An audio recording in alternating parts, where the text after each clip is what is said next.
Hey everyone, what's up? My name is Bree K and I am the creator and executive producer of upcoming web series I Hear You. Woo! Okay, these are my birthday balloons that my dad bought me for my birthday like a month ago. What's today, the 5th, 6th? So almost a month ago.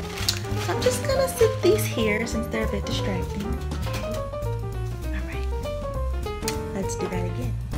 Hey everybody, what's up? My name is Bree K and I'm the creator and one of the executive producers of upcoming web series I Hear You. It will be coming out this spring, so go ahead and press subscribe. If you're new to the channel, welcome. Thank you for joining us.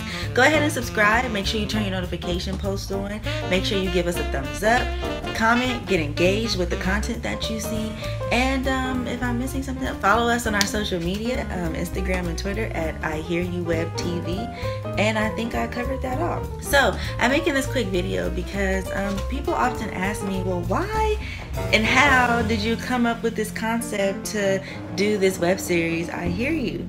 Well, to make a long story short, looking back on it, American Sign Language has always, in some way, shape, or form, been a part of my life. My granny, when I was younger, or this might have been a little bit before I was born, she used to be a teacher for the deaf. She used to teach at Marlton. Marlton still exists here in California. Woo woo. I think it's near the Baldwin Hills Mall, if I'm not mistaken. And I remember being like 3 or 4 years old, trying to teach myself how to sign my name, fingerspell my name. And I remember like getting books off the shelf at home. My mom used to have this book here, actually, The Joy of Signing. I don't know if you can see it. There we go, The Joy of Signing by Lottie.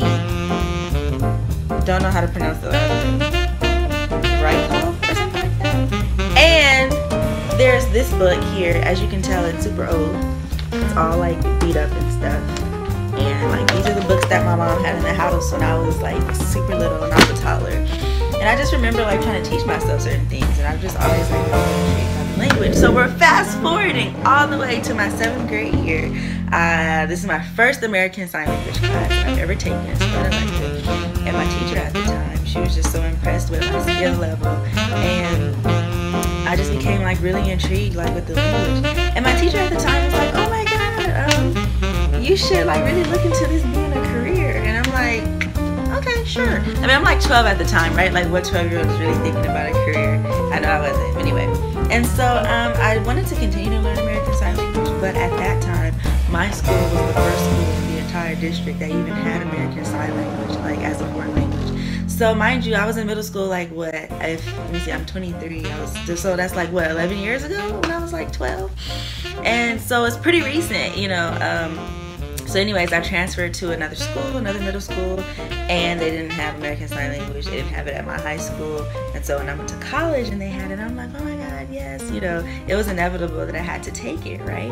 And so I took it up, and I learned so much in depth about deaf culture, deaf history. It was in that class that I realized that American Sign Language is far beyond just seeing cool signs, right? There's a whole culture behind it. There's a whole way of life, way of being behind it. And after reading and studying a lot of myths that hearing people have about the deaf, and that even deaf people have towards hearing people, I realized that there's this huge gap in communication and understanding one another. It's like I understand, not from personal experience, but I empathize and I hear what they're saying, the deaf community, I hear what they're saying. And of course, being a hearing person, I understand why you have this myth or why you have this misconception. But because we don't see eye to eye, because there's no communication between us, we don't interact with one another really, we're kind of isolated from each other, there's like this middle gray area that's open for hatred sometimes. And not even so much hatred that hearing have towards the deaf, but more that the deaf has towards the hearing. And so I thought that if I didn't do anything with the knowledge that I had, that I contribute to the problem.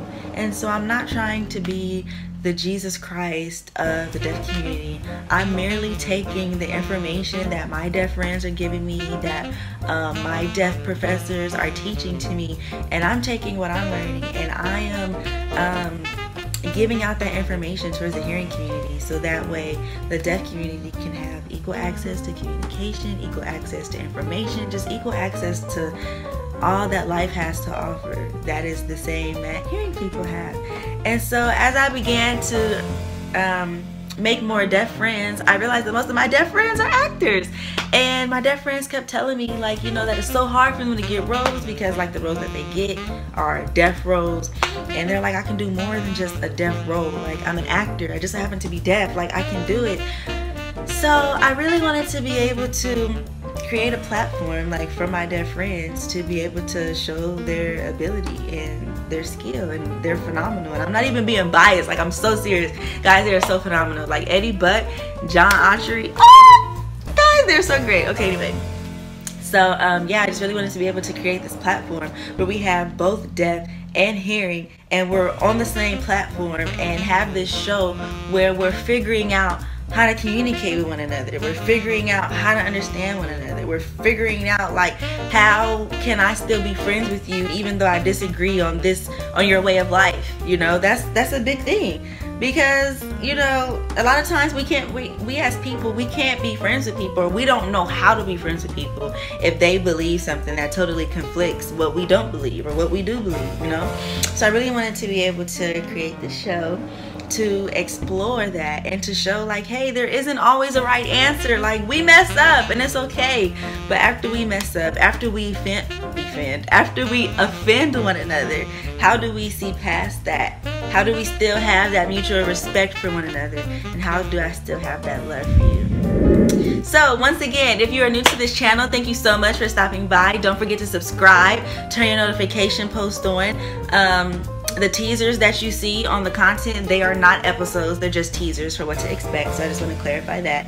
And yeah, tell 2 friends to subscribe, and, you know, let's support deaf talent being on the same platform as hearing talent. Thank you guys so much for stopping by and checking out our channel. I Hear You Web TV, coming out this spring. Bye.